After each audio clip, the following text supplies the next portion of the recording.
All right, can you all hear me? Yes. All right, so horrible news, there's one more presentation for the day that's from two meteorologists that are here to talk to you about the weather. So thank you for sticking around. My name is David Kochevar from the Alaska Aviation Weather Unit, and with me today I have Sean Colgan, another one of our meteorologists at the AWU here in Anchorage. We wanted to talk to you a little bit today about some of the new tools, web-based tools that we have both at the AWU and just at the National Weather Service in general. Right now that are covering Alaska. Just real briefly though, I do kind of want to go over like what kind of operations we have currently here in the state. So we're still operating many of the same units you might already be familiar with throughout the state. So we have the AWU here in Anchorage with another forecast office that is doing TAF. At the AWU, we're doing pretty much everything else for aviation except airport forecasts. In addition, we also have a Center Weather Service unit at Anchorage Center that if you ever hear a controller say, hey, the weather guy came over and told me about this pilot report or see a center weather advisory, that's coming from them. And then we also have a few kind of data collection offices throughout the state in these rural areas. And then we have some large offices in Fairbanks and Juneau still. So at the AWU, we're really doing, like I said, most of the aviation en route forecasts that you see throughout the state. So pretty much everything but the TAF is done by us. And we have a true state-wide responsibility for that, going all the way through the Aleutian Islands. As well, one of the things I want to bring up, especially kind of in light with what's happening right now, is we have a second mission at the AWU that we are the Volcanic Ash Advisory Center for the Anchorage FER. So we are monitoring SPUR very closely, just like I'm sure you all are as well, and kind of the status of that. And then we're working very closely with ADO. The reason I want to bring this up though is we are no stranger to volcanoes at the AWU. So you can see in the top left there, we have a pretty huge area of volcanic responsibility that we're always monitoring, including parts of Russia and Kamchatka. So we issue about 300 statements a year for volcanoes to kind of give you perspective on that. So there's something that we're always monitoring, looking out for, and SPUR is just kind of another one of the hazards that can come up from that. And I'll have some slides later on that'll give you some more information about that. I'm just going to jump through just so we can kind of keep on time. So just real briefly, how many people are familiar with our website here in the room? Excellent. I'll go really quickly through this part of it. Just some real brief details. So most of the graphics that I'm sure you all are aware of are updated 2 to 3 times a day. Typically by 5 a.m. in the morning, around midday, around noon, and then another one in the evening. We are a 24/7 operation here in Anchorage, so those are continuously being monitored and updated kind of throughout the day. In addition, our area forecasts is a product that we're still doing. We're kind of trying to find a way to modernize this to make it less workload intensive so we can do more graphics for you all. But this is still kind of like a great way to get a summary of the weather within the area. But I would kind of encourage you to do see it as a summary and not sort of like a highly detailed forecast, because we are trying to put a lot of information into a smaller area. So this is kind of our suite of graphics that we're really shifting to spending most of our time in right now with different graphics for icing, turbulence. In the bottom left, you have convective thunderstorm activity. And then we're doing these surface weather and SIG weather graphics that are kind of giving you an outlook out to 60 hours in the future. And that's really done throughout the year. So just to kind of dig a little more into that, when you're looking at the turbulence, one thing I think for this audience, you're probably not going to be too interested in our high-level turbulence forecasts. That's going to be everything above 18,000 feet. So if you kind of want to focus your pre-flight a little more, I would really just kind of focus on anything we have for the low level. But one note for that is in the bottom left here, we have our summary, and that is truly everything, for That's what these dotted lines are in like southeast in that example. Very shortly, we'll also be starting this convective uplift that starts on May 1st. That's something we'll continue throughout the summer months. It's kind of a seasonal forecast of base and tops for any thunderstorm activity throughout the state.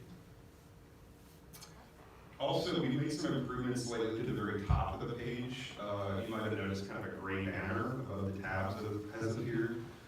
That's to kind of help with awareness of our SIGMETs. This is our highest hazard product that we issue with the AWU.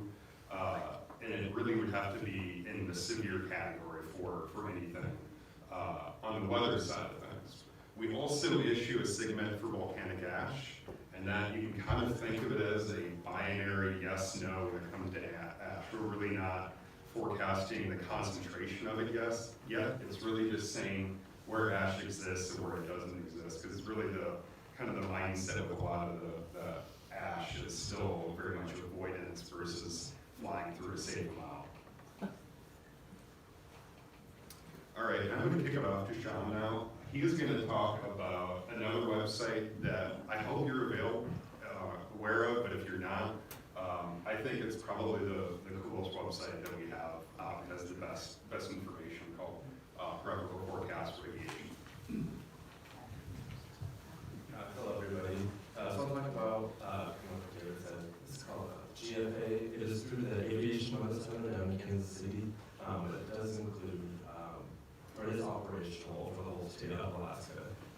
So quickly, in general, it will include all SIGMETs and airmets that are issued by our office, as well as TWAs and TAF products, current observations, and then also some gridded forecasts for ceiling visibility, flight path information, cloud cover, precip type, thunderstorm coverage, type and intensity, and then winds, as well as turbulence and icing.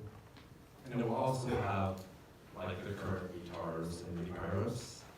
So if you go to this link, this is kind of like the home page. It won't look like this, but it will show the current observations, and it will have color coded, like if anchorage is down, it will be color coded based on the flight category.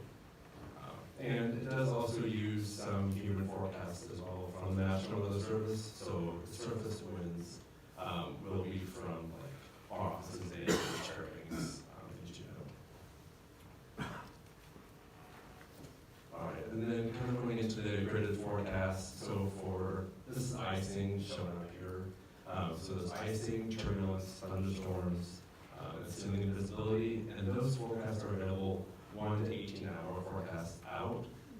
So once you go to this link, on the top, it might be hard to see, but it'll say Aviation Weather Center, and we'll have a tab for weather, products, tools, and connect. All of these like gridded forecasts and the current observations are available through that tab. And you can go through on the slider, either write arrows on your keyboard or just on your, go out 18 hours in advance, and it will give kind of this like gridded forecast. And you can also, on the left-hand side, it has the height, and then on this mode, it's like helicopter mode, so it only goes 5,000 feet AGL. But you can also get icing at like every 3,000 feet, or in this instance, it looks like every 500 feet. So you can go up to about flight level 270 for icing, and then 480 for turbulence. And then when you're on like icing or turbulence, our airmet or SIGMET will also be visible, but not all of them will be visible. So if we have a turbulent SIGMET out and you're looking at icing, just be aware that turbulent SIGMET will be on if you're already looking at this.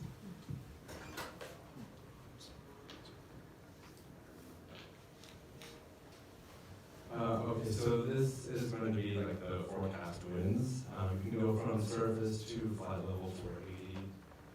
You can see here the surface 030 all the way up to 480. You can get this out to 18 hours, or like high definition, or you can go 4-day modeled weather for the winds. That's up here in this calendar option.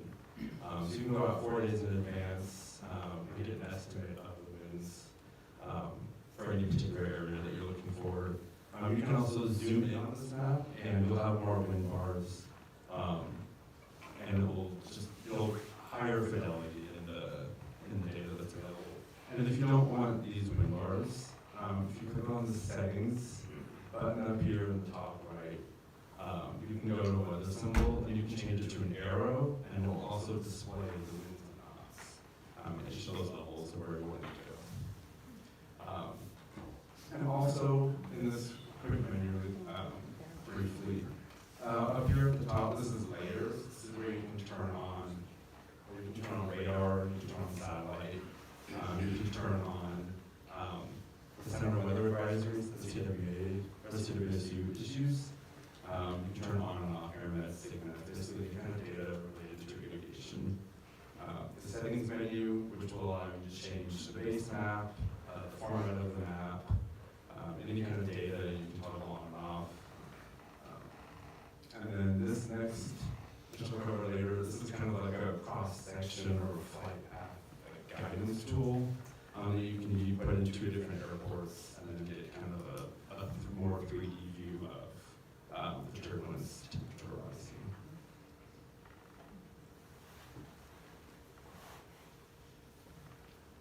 And then under the tools menu, you can look at the terminal weather display. So this will display forecasts, which is our tasks from the forecast offices here in Alaska. And you can also do observations. You can have it where this will color code any kind of significant weather that could cause impact to your flight. So this was from yesterday. You can see Anchorage, good weather, no really impact. Bethel, moderate impacts, like estimated moderate impacts for sealing, and the visibility had a high impact around 22Z in the forecast. And then up at Galena, they had some moderate weather going through with some snow up there. And you can also change the threshold based on the color coding, CAC or IMC thresholds. And then also under this tools menu, there's an archive mode. So if you wanted to go back like 10 days ago and you want to see like PIRFs or what the weather was like, this banner will all change to like yellow, and it'll say like you're not in my mode. And you can go back and see different forecasts. You can even see our forecasts, our airmets and signets, just for any kind of use or just curious. And there are also tutorial videos available on this archive mode as well, if you're interested in that. And also under this tools menu, there's a current surface map that's available. We do our own surface map that we update 4 times every 6 hours. But sometimes they will have a current surface map for us, like middle between or mid-issue surface map, so if you want to look at that. It's called plot charts out here under the tabs tool. It's a surface chart. And then one more quick thing on the JFA website, this little flight path tool or cross-section tool is what they call it. You can put in airports where you're going or like locations that get close by. So you're going to put Lakewood, and then period, and then Ilana. And this will show a cross-section or vertical view of the impact that you want to look at. So up here, I just selected turbulence. You can do, also you do temperature, wind speed, or icing, and it will color code based on what the eddy dissipation rate is. This is the way to estimate like what turbulence you're feeling in the aircraft. So down here, I've attached, since this is the seaplane, it's just all light aircraft, and so estimated if you start to see some of these yellows, light to moderate turbulence is possible, and then once you start to get for light aircraft, more on the oranges, so on here, once you get over Aviation range.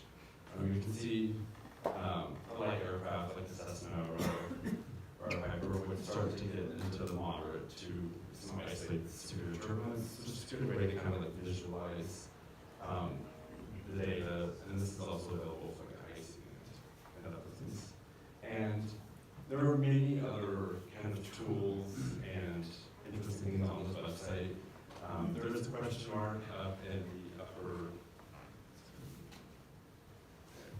up here in the upper right corner, and it goes into a lot of detail about all of these products, all of the information and nuances about them, as well as the tutorial videos and basically how to use this plethora of data that's available on our website.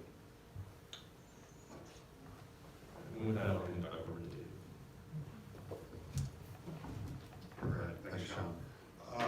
And one thing real brief, going back to GFA, in addition to that question mark, there is this little envelope here that is a great place to send feedback to the developers that develop this website. I think the really cool thing about, I know the developer personally that made this website. He's actually a UAF grad that works out of Kansas City now, so he knows Alaska, and he's a really talented web developer, and there's a really good chance he's going to be the one that responds to that. So just cool to see that Alaskans are kind of, even though they moved on to different states, are still involved with aviation in Alaska. Here's another project that's been out for a few years, but I did want to bring it up to make sure others were still aware. So this is the AAG, or the Alaska Aviation Guidance product, that we're still running experimentally here in Alaska. This is a really useful tool if you're flying to airports that don't have a TAF. So this is being produced automatically at the airports that you see on the map there.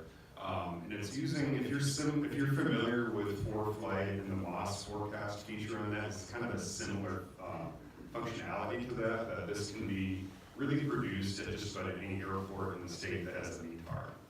So this is producing automated TAF flight forecasts using National Weather Service model guidance that will be updated on a regular basis every single hour. And it's really focusing on conditions under VFR conditions in the next 6 hours. And it's fully, authorized by the FAA for use by Part 91. And there are some limitations if you are 121 or 135, but there is a really great info document here that's linked to the website that has all these details that you would need. The one thing I do want to bring up with this one that is kind of limiting, especially as we get into the summer months, is the limitations you see here. So in particular, thunder activity is not able to be forecasted still with this one. And if you do have any wildfires in the area, it's not going to be able to capture any smoke from that. So just two things to keep in mind if that's something you're interested in. So in addition, I mentioned we got our volcanic ash responsibility for Alaska. There's a number of websites out here, and I've got a bunch of printouts of this same slide if you all wanted to just take that home with you. I figured that'd be easier than jotting down the URLs. But starting at the top left, so any SIGNET we have will be on our website at the AWU, and we do have a weather.gov /VAC website that would have any volcanic ash advisory. That's kind of more of an outlook product going out 18 hours for where we expect the ash to go, assuming that the eruption continues. The other thing to think about when it comes to ash is at the Weather Service, we kind of separated between airborne ash and ash fall. And the reason for that is airborne ash kind of has the immediate warning responsibility for aviation, while ash fall really has the public health concern with like air quality, things like that. But it does have an aviation concern when it comes to things like airports. So any warnings for that is actually handled by our forecast office here in Anchorage.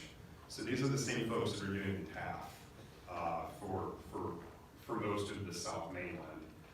They would be doing any ashfall advisories and warnings for that. In addition, the AVO has a couple of really great tools I wanted to make sure you're all aware of. So this is the USGS Alaska Volcano Observatory that we have here in town, and these are really, frankly, we're lucky to have them here in town. These are world-class PhDs in volcanology that we have living here in Anchorage with us. So they run a notification service here where you can get alerts to your email or your text message of when they increase the alert status or do any kind of statement for spur. You'll get an immediate email for that. This activity page for any volcano in Alaska is really useful. It has webcams. It even has links to this ASH 3D model, which is, you can think of it like a weather model, but for volcanic ash. So if spur were to erupt, it's probably the best way to determine where would the ash go versus just kind of looking at, okay, well, these are the winds at 10,000 feet. This is actually going to try to give you a forecast and a graphic showing like what levels, if it were to erupt, for the most likely type of eruption. And in addition, just kind of staying ready at home, we've been working with the state of Alaska for the last few months to set up some kind of one-pager preparedness pages that are on ready.alaska.gov page right now, where you can just kind of talk about how you can prepare and things like that if you get any ash in your community.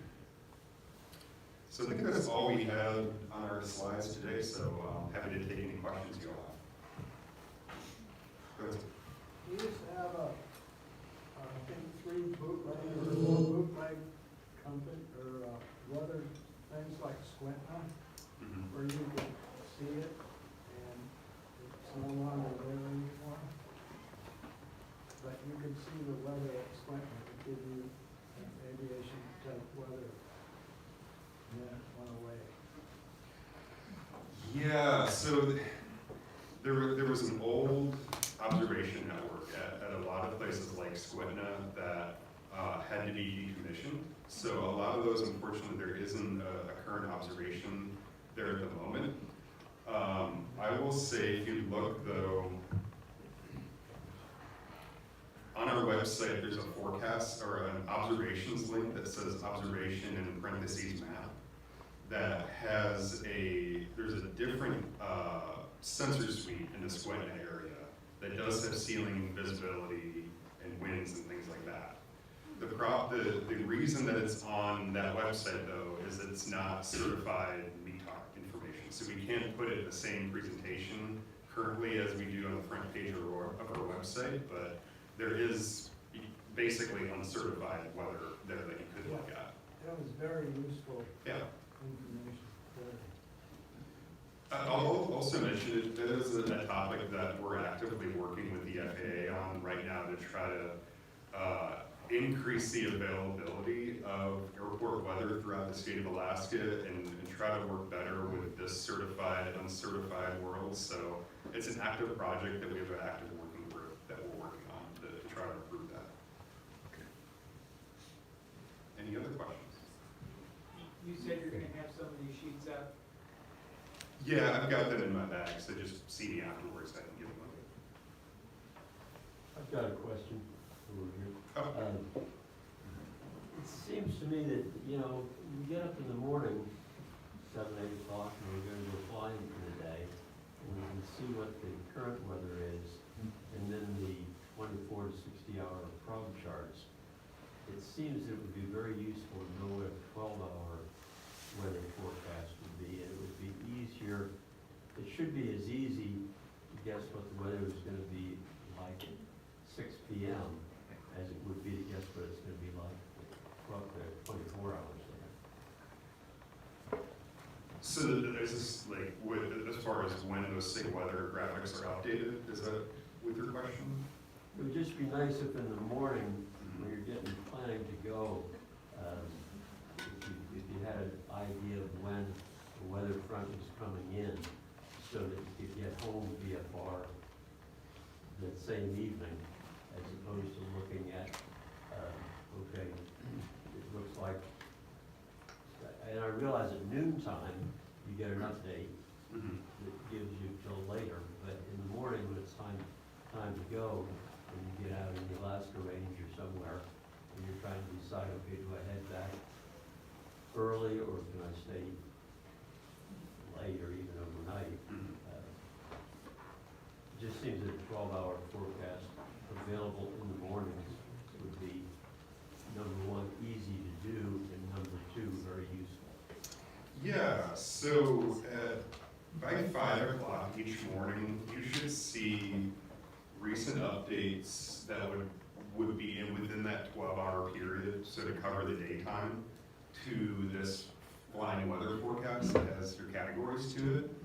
But you should also see updates to like 3-hour icing and turbulence forecasts on our website.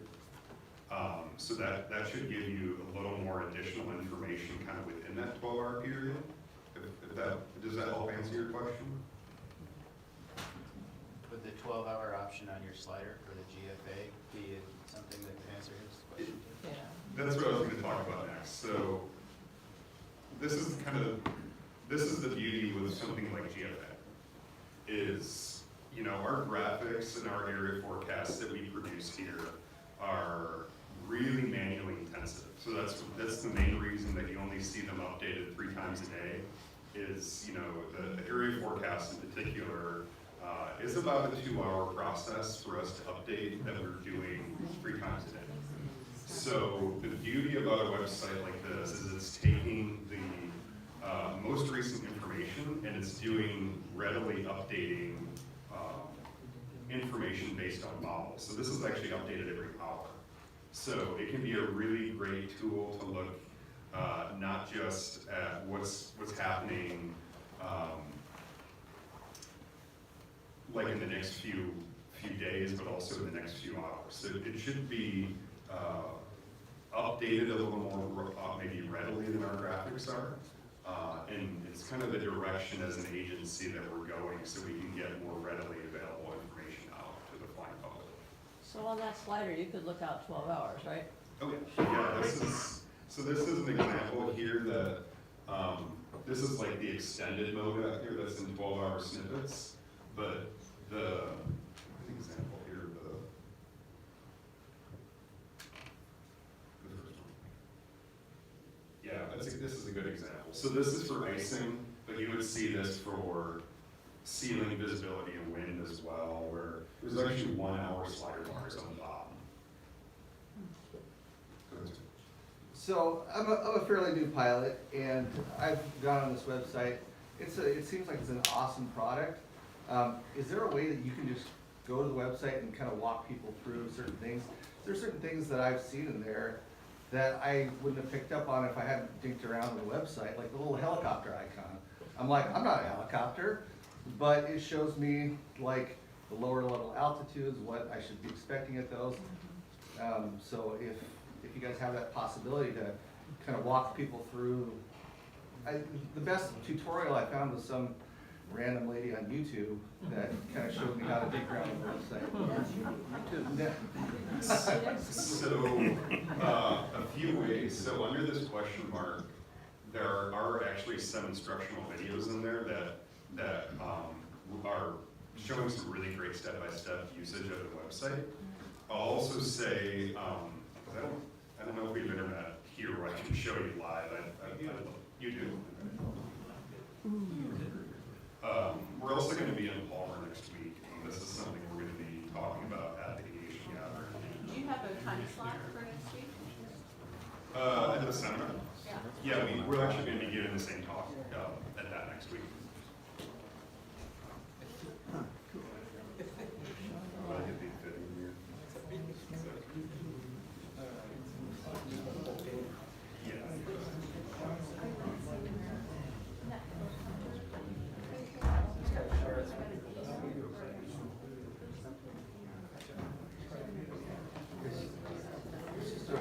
It's a really cool product.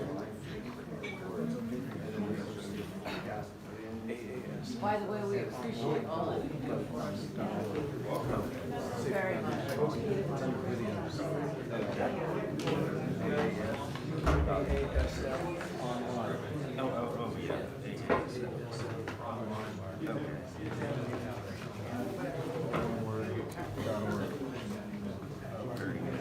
Oh, wow. So the one thing I should mention real quick on this is, the first time you'll bring it up, it will bring up a lower 48 inch. So it'll just need to scroll up to Alaska, but once you do that, it's gonna remember, after that, what your kind of default setting is, so. This is a live shot of what it looks like right now. Yeah, so on this part, you can click on all of these like individual pilot reports. Anything on this map is basically clickable. Even like the segment that Marshall has out right now, that icing one, where you can click on it and it will give you the information. Same thing like if we had the turbulence segment out, you could click on it and see the bases, the tops, time when it expires, what the hazard is. Yeah, so everything's colored on red, well, like green bars. So at PAMY, or LAFR, ceiling at 300 feet.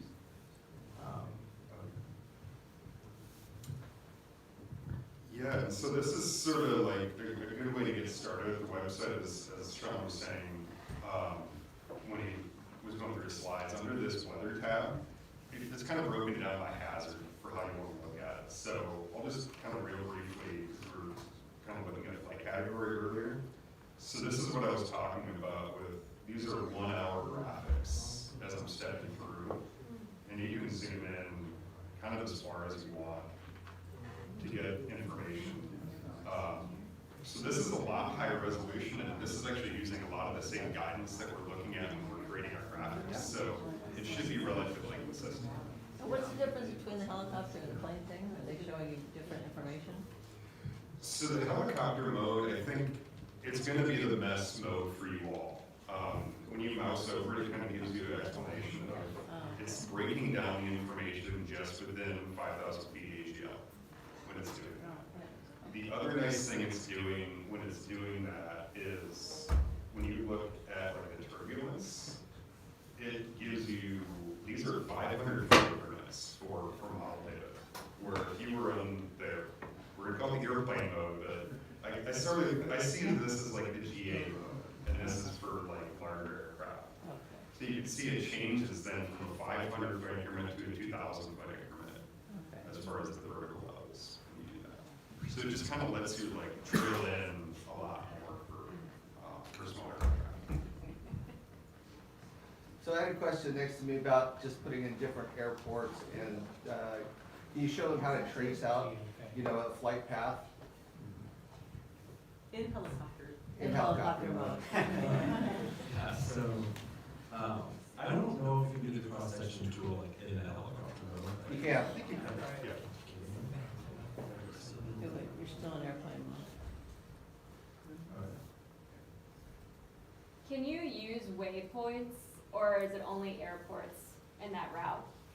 That's a good question. I think you can only use airports. Cool, thank you. PAMR to PATK. No. So you had to put a dot between them? Yeah, well, yeah, there's a period that goes Okay. between them. And then you can add another one too, if you want to add like Okay. billion or something, or and then,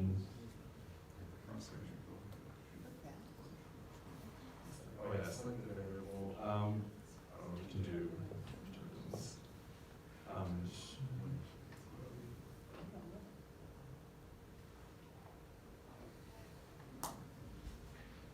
Is that 4,800?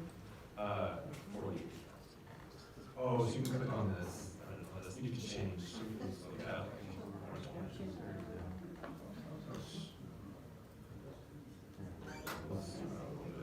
Yeah, you can see, basically it has the whole flight from Merrill to Talkeetna. It's just, and about this 30 to 34, so for light aircraft, this would be moderate. Right now? turbulence. Yeah, this is for, this is valid for Zulu, so this would be valid in a few hours. If you step back. So the numbers on the left and right, are they Oh, these thousands numbers? of feet or Yeah, so this is surface and then 6,000 feet. 6,000 or 60? 6,000. Bless you. So, Yes, we changed it. And then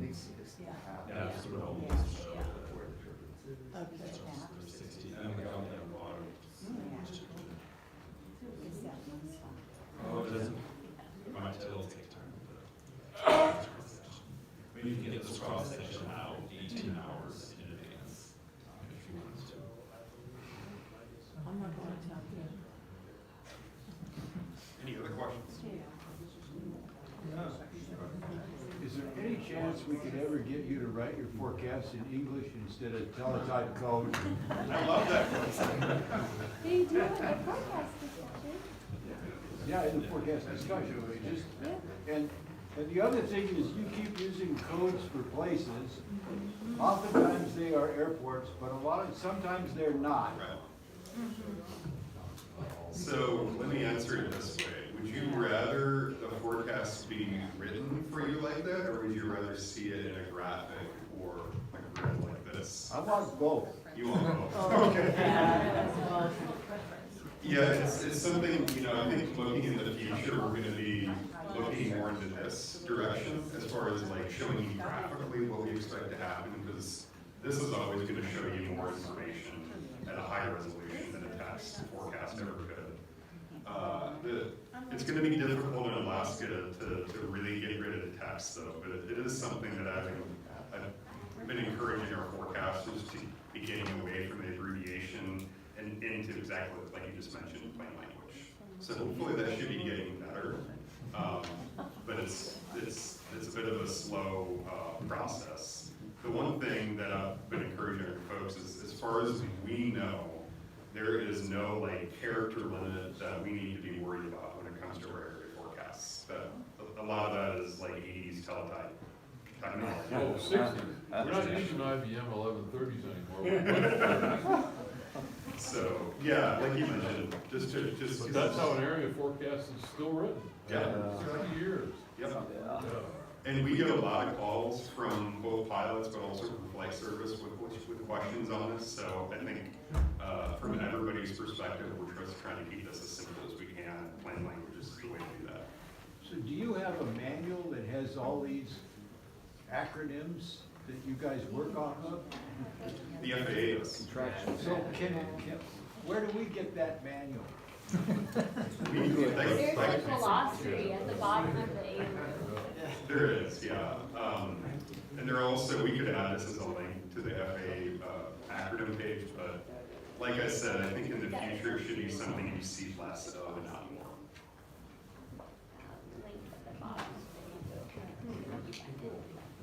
Any other questions for us? Marshall? Just a couple comments on contractions and plain English is that whatever thing I'm using, I can toggle back and forth between the contractions and the plain language. And my background is flight service, so I've worked with those contractions since the 70s. But nonetheless,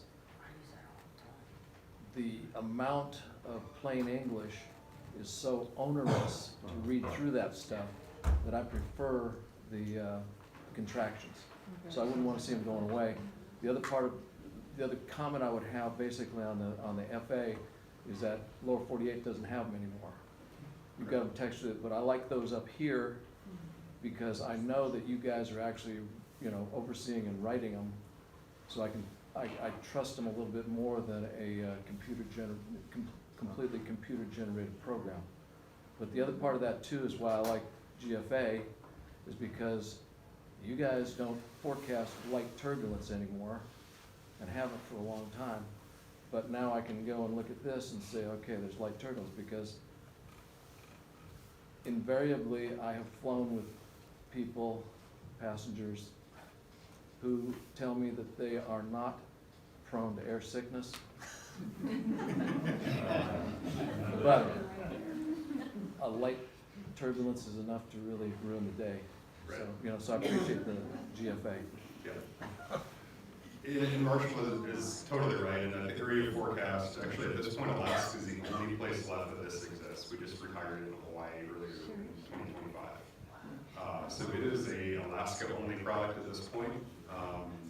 And it is one that, we still have a lot of attention over. So it's still something, like I said, we're spending a good chunk of our time as forecasters writing these. So one of the things that we're working on at the AWU to kind of move the direction we want to go as far as more graphics and high resolution forecasts and still have the text to kind of try to do both is to try to add some automation in at least the initial drafting of it, so using the model guidance to give you a first guess, so that we're spending less time typing and more time drawing, is kind of one of the goals that we have right now in modernizing our operations. Because I think it's one of the unique challenges we're always going to have in Alaska is this sort of like diverging need of one group that has the most advanced communications that wants the highest resolution data set, and then other folks that are still trying to get briefings over the radio. So we're still trying to satisfy them both.